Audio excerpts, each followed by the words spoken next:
The markets are open. People always ask, well, why should I bet on Monday? Because you have the perfect number in front of you. And the numbers are moving. We've seen this total go from 47 to 49, 49 and a half. Now you're getting a field goal in a game that was sit and pick 'em for so long. Let's dive into some Monday morning market moves on BetQL Daily, presented by BetMGM. We have not had a show since Ohio State took down Texas. That game was the under.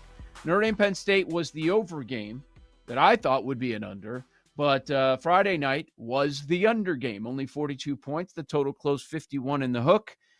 And, of course, Ohio State covers. Of course, they win by a couple of touchdowns. I'm told on X after the game, like, hey, man, it's clear. Like, Ohio State is so far and away better than everybody else. I mean, of course, they should be favored by a ton against Notre Dame. But, man, that was hanging in the balance. It truly was. You have Texas down one score. It's a 7-point game on the Ohio State 8. And the final score says Ohio State by 2 touchdowns. They cover easily. That's not how the game really went, Sam. It's really not. Like, we were waiting for the Buckeyes to just explode, and it didn't happen until the pick six. Whew, the play calling for Texas, which we discussed on Saturday on this network and also a little bit into Sunday. Awful. First and goal at the 2, and Sark decides, down a score, I'm going to drop back to pass. And Quinn Ewers throws the ball incomplete, but there's a flag. Pass interference. So now you get the ball to the 1. It's first and goal at the 1. And they bring in the big guy at fullback, who wasn't a fullback. He was a defensive tackle or something like that.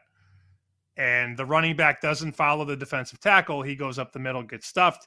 And then the play that everybody remembers, on second and goal from the 1, they decide we're going to run sideways against cover 0 defense, which means the safeties are free and can jam down. Ohio State has 2 NFL safeties, Joe. 2. Love and Ransom. They're both going to the NFL. And one of them shot the gap because he was not blocked, and you get the loss, the 7-yard loss or whatever. And then from there, the game's over, and Texas fumbles, and Ohio State, Jack Sawyer runs it back. Texas could have won that game. Could have. I mean, who knows what happens if that's tied up. Now, we give Ohio State credit for making those plays in those moments. I still don't understand how Texas didn't just run the ball 4 times from the 1 right up the gut. But now we have Ohio State, Notre Dame. And the narrative is very familiar for guys like you and me who bet Notre Dame before the tournament started. Well, they can't beat Indiana. Wrong. Well, they got lucky. So they can't beat Georgia. Georgia. Oh, Georgia. Beat Georgia. Got lucky. Right. Got lucky. Backup quarterback. Can't beat Penn State. Beat Penn State. Got lucky. So they've managed to get lucky in 3 straight games and also cover 11 straight games in a row. And they're still lucky. Do I have that right? Mm-hmm. Okay. Yep. That's the perception. That's what's being said. And so the line opens 9.5. Right now, let's call it 8.5. That's where BetMGM's at. Spots like Circa are at 8. Some other 8s out there, but wow. I also see a 9.5. That's a rogue 9.5 that's available. So yeah, man.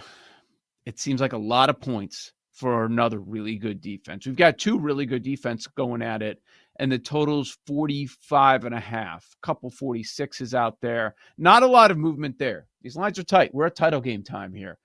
But that seems like a lot of points, man. Right?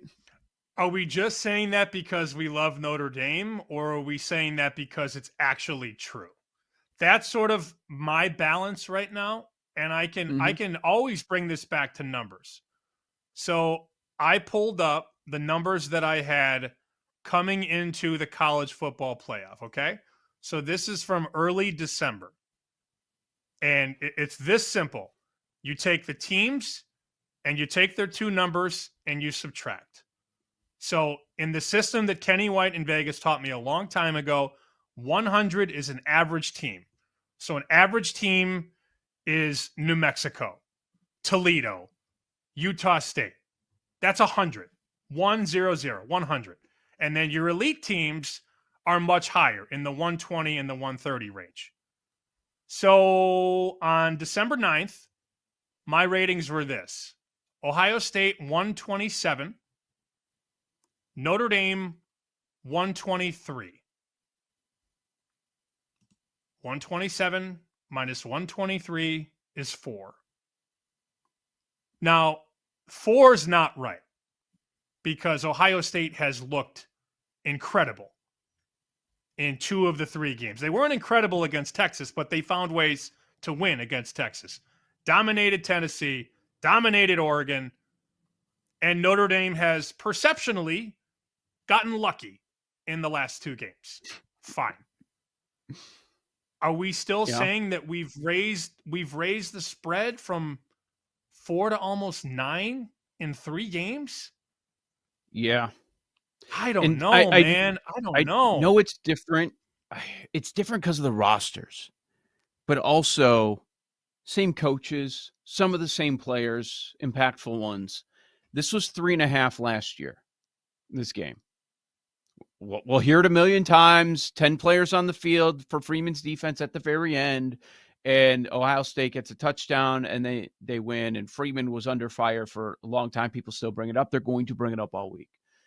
That was 3.5. Now, different quarterbacks, I get it.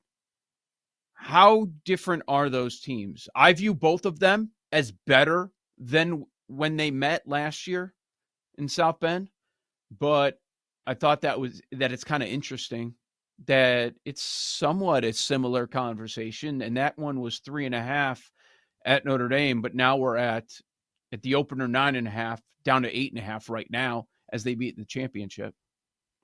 My concern is that Notre Dame doesn't score enough touchdowns to win against Ohio State.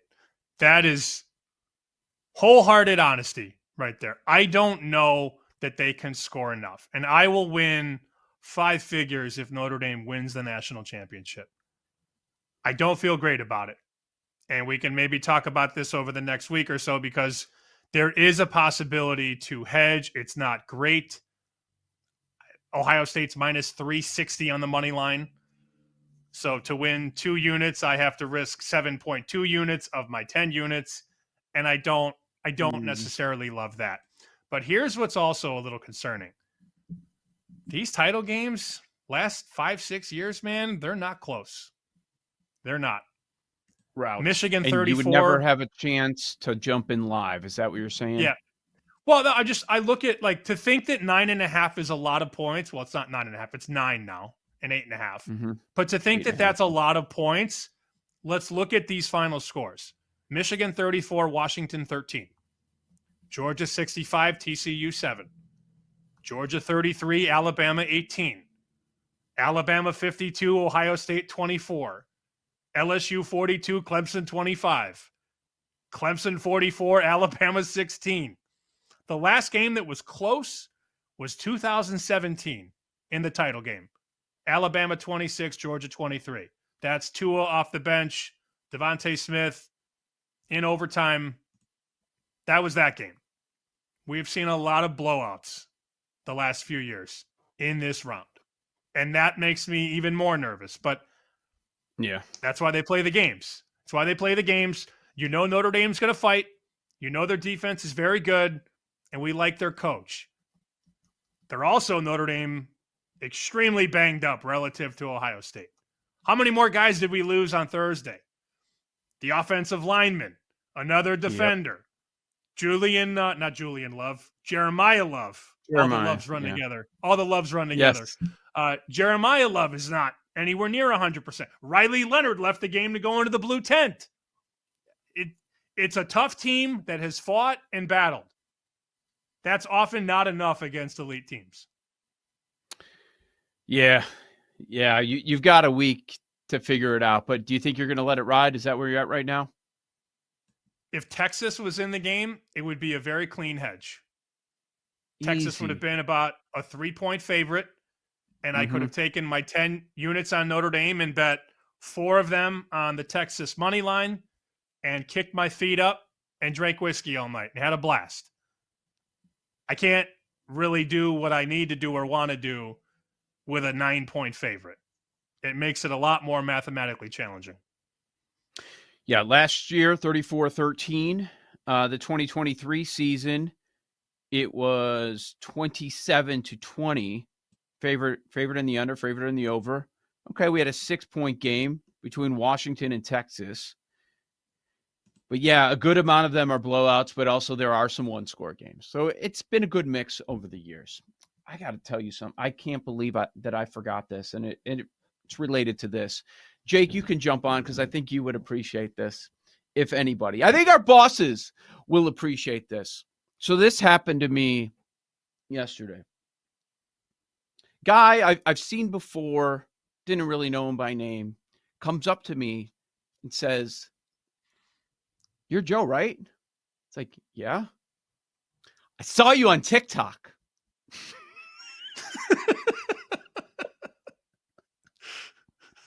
Okay. He's like, and then I explained, he thought like we just record clips and they put them out there because he saw the Freeman one.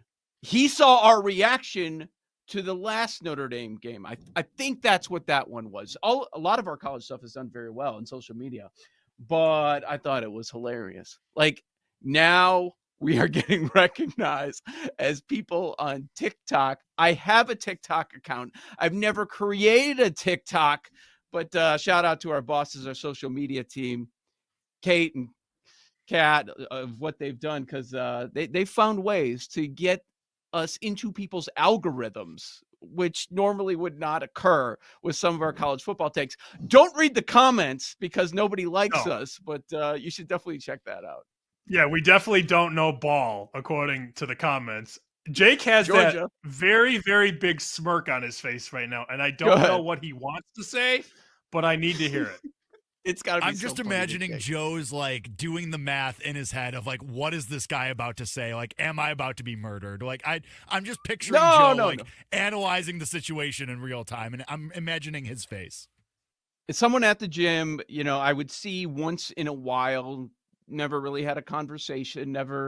Didn't know each other on a first name basis, really. But yeah, I thought that was hilarious, and I could not wait to tell my daughter.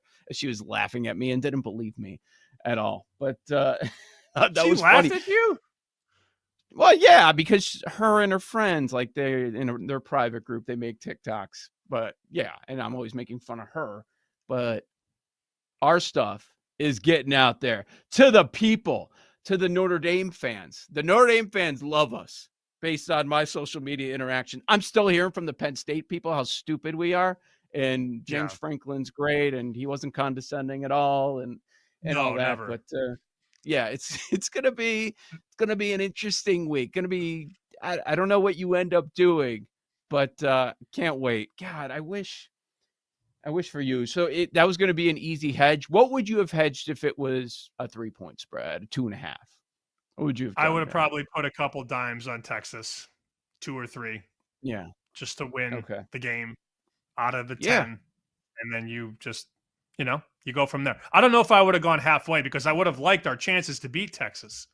So you don't want to overhedge. Overhedging is sort of an epidemic right now.